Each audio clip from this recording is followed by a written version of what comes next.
My own journey in life was just beginning. I hadn't even applied for college yet at that point.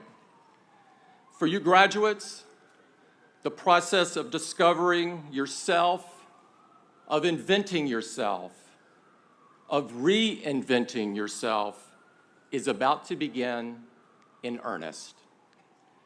It's about finding your values and committing to live by them. You have to find your North Star. And that means choices. Some are easy. Some are hard. And some will make you question everything. 20 years after my visit to Washington, I met someone who made me question everything, who upended all of my assumptions in the very best way. That was Steve Jobs.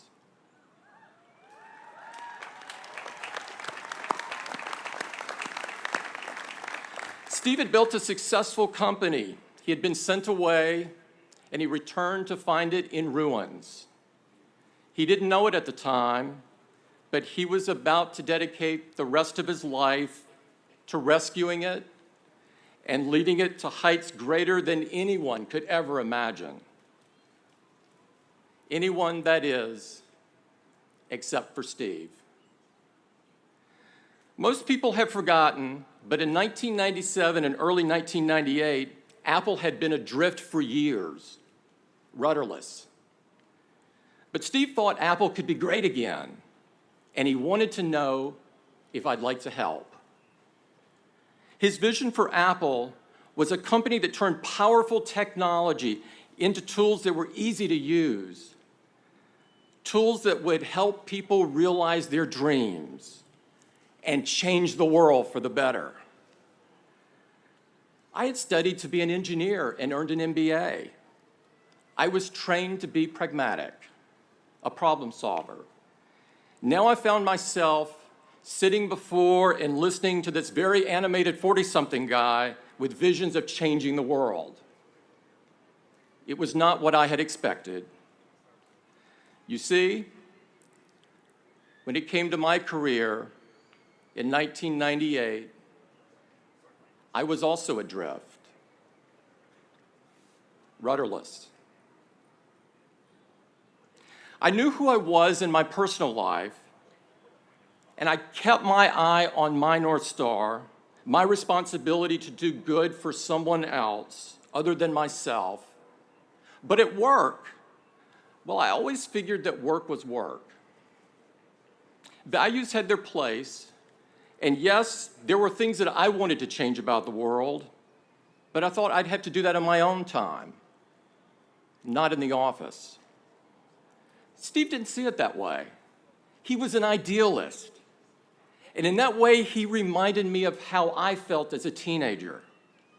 In that first meeting, he convinced me that if we worked hard and made great products, we too could help change the world.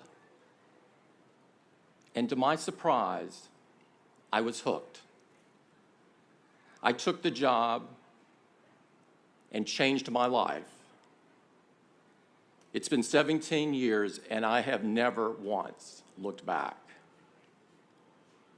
At Apple, we believe the work should be more than just about improving your own self. It's about improving the lives of others as well. Our products do amazing things, and just as Steve envisioned, they empower people all over the world. People who are blind and need information read to them because they can't see the screen. People for whom technology is a lifeline because they're isolated by distance or disability. People who witness injustice and want to expose it. And now they can because they have a camera in their pocket all the time.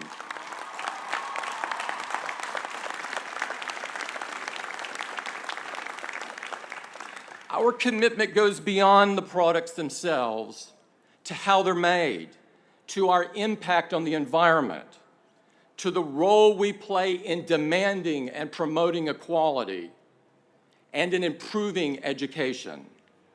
We believe that a company that has values and acts on them can really change the world.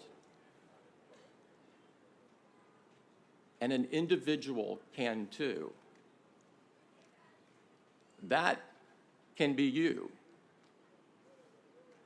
That must be you. Graduates, your values matter.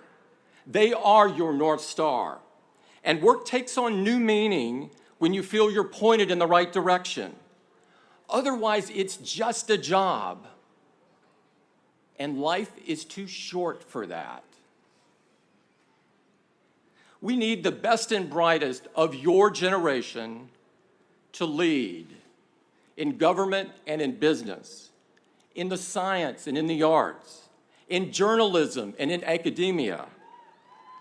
There's honor in all of these pursuits. And there's opportunity to do work that's infused with moral purpose.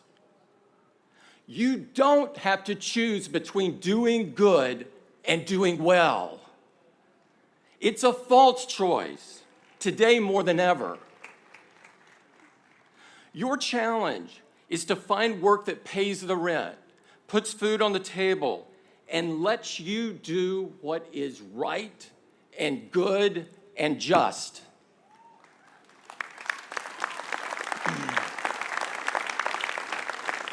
So find your North Star.